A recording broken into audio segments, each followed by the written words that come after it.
Welcome to Moments in Time and Space, a microfiction podcast, bringing you tales of horror and suspense with your host, Aaron Maracle.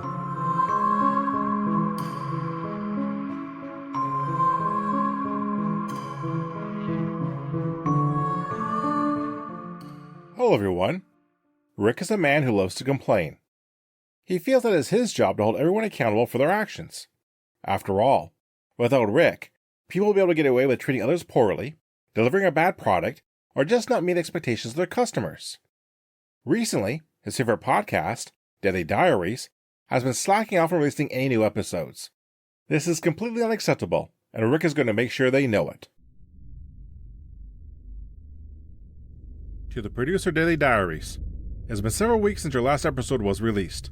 I find this delay completely unacceptable. Many of your listeners look forward to your tales of true crime. If you're in any sense of the word professional, you have the competence to maintain a schedule.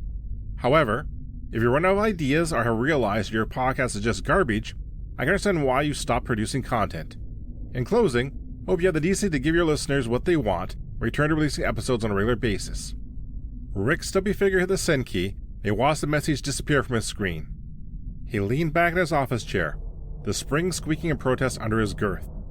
He spent the evening performing his typical task of sending several email complaints to various companies and organizations.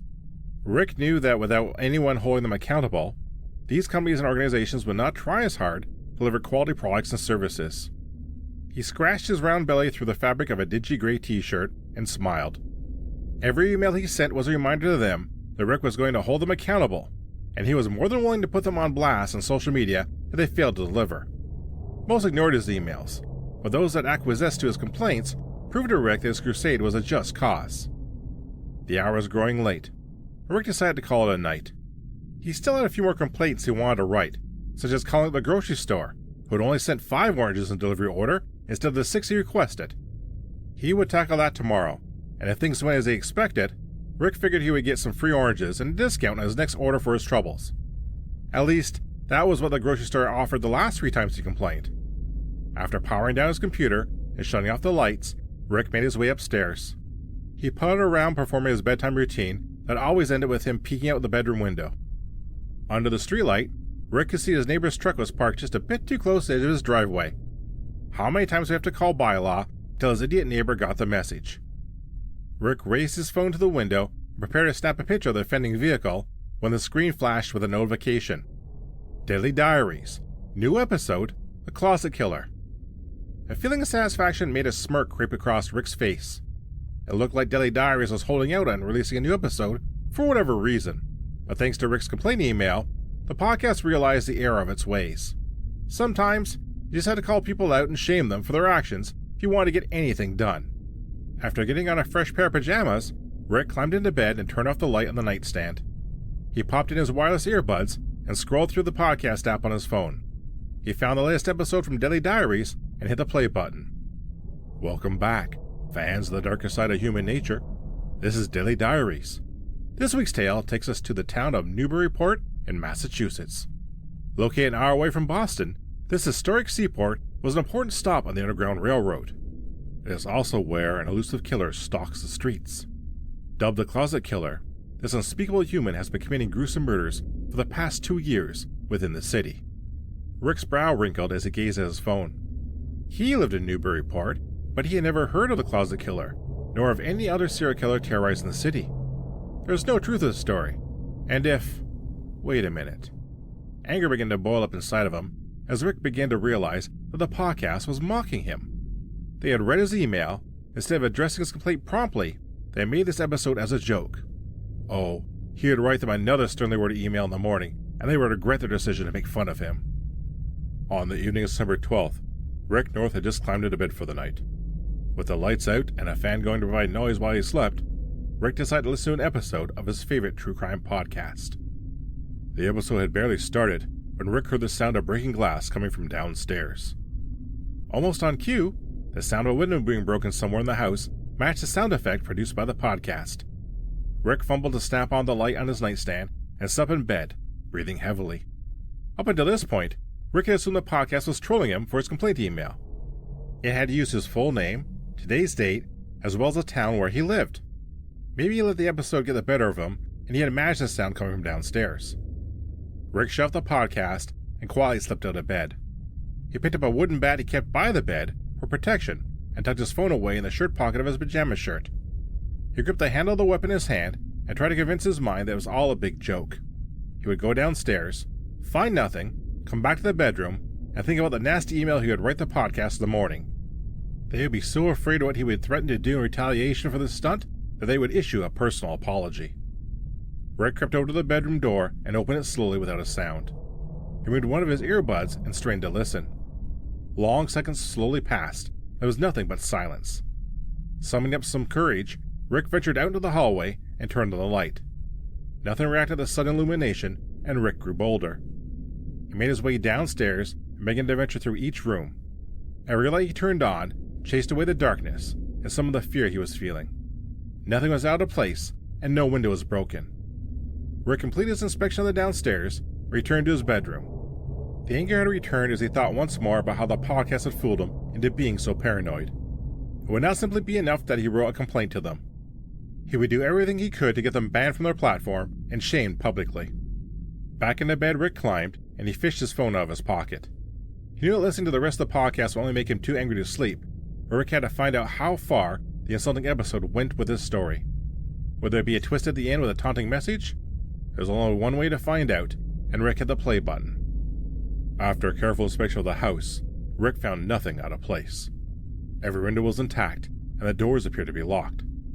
Passing off what he heard as just his imagination, Rick returned to his bedroom and prepared to sleep once more. At least he tried to, until he noticed that his closet door was slightly ajar. Rick's eyes drifted towards the far end of the bedroom. The light from the lamp on the nightstand was bright enough to illuminate the bed, but the air beyond it was vast in a mixture of twilight and shadows. Through the dimness, the outlet in the closet door was visible, and Rick narrowed his eyes to sharpen the details around its edges. What he saw made his heart skip a beat. The closet door was slightly ajar.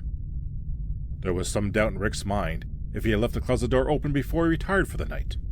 After all, the downstairs was undisturbed, and nothing seemed out of place in the house. He contemplated calling the police for a moment, but what could he tell them that would not make him sound insane? In the end, there was only one option, and that was for Rick to investigate the closet himself. Armed with his bat, prepared for the worst, Rick would be ready for anything that might be lurking in his closet. Rick silently seethed. The podcast had taken this joke too far and had him so much on edge that he would not be able to sleep until he checked the closet. He slid out of bed, his bare feet barely making a sound as they hit the hardwood floor of his bedroom. The baseball bat lay within easy reach, but Rick chose not to grab it. He was intent on breaking up the tail the podcast was trying to spin, and leaving his bat by the bed would be the first step. With slow steps, Rick crept toward the closet door. He wasn't sure why he was being cautious, but it felt natural. The podcast had gone quiet, and Rick checked to see it was still playing. His phone display showed the podcast episode was still running, and Rick rolled his eyes. It looked like the joke was finally over, and he could retreat to his bed, but Rick wanted to see this through. Something in him had to confirm that the closet was empty, and only take a moment to do so. He grabbed the smooth metal doorknob and yanked the closet door open hard. The only thing that greeted Rick was darkness. His clothes were hanging somewhere in that pitch blackness, and Rick was confident they were alone. The confidence was probably why Rick barely felt a blade enter his chest. It had struck like the tail of a scorpion from the depths of the closet, quickly lashing out and vanishing back into the darkness. Shock almost set in immediately, and Rick slowly wiped a shaking hand across a spot on his chest where a stinging sensation was growing. His hand came away warm and sticky. Rick raised it to his nose, and the metallic smell confirmed that it was indeed blood. The silence of the bedroom was suddenly broken by the podcast narration beginning once more. Alas, Rick had overestimated his ability to defend himself. The police report assumes that the closet killer had surprised their victim when he opened the closet door and struck several times before Rick collapsed. The report goes on to detail the massive pool of blood that Rick's corpse was found lying in. The size of the blood pool can be attributed to the number of stab wounds inflicted on poor Rick. Investigators determined that he had been stabbed in the chest over 20 times, was probably alive for every one of them, until he bled out. The knife flashed out from the darkness again and again, striking Rick repeatedly in the chest. He attempted to retreat from the attack, felt his legs go weak, and he collapsed onto his back. The blood loss had made him lightheaded, and Rick felt the warmth of the chrism liquid soaking into his t-shirt. A large shadow stepped out of the closet and loomed over the fallen man. It was covered from head to toe in black clothing, and his face was hidden by a hood. The sinister figure held a large knife in its right hand that it waved like the tail of a stalking tiger. Rick tried to scream, but only gurgling sounds came from his throat, compliments of his punctured lungs. The closet killer slowly knelt by Rick and raised the knife over its head. It gave a raspy chuckle as it brought the blade down to finish what it had started.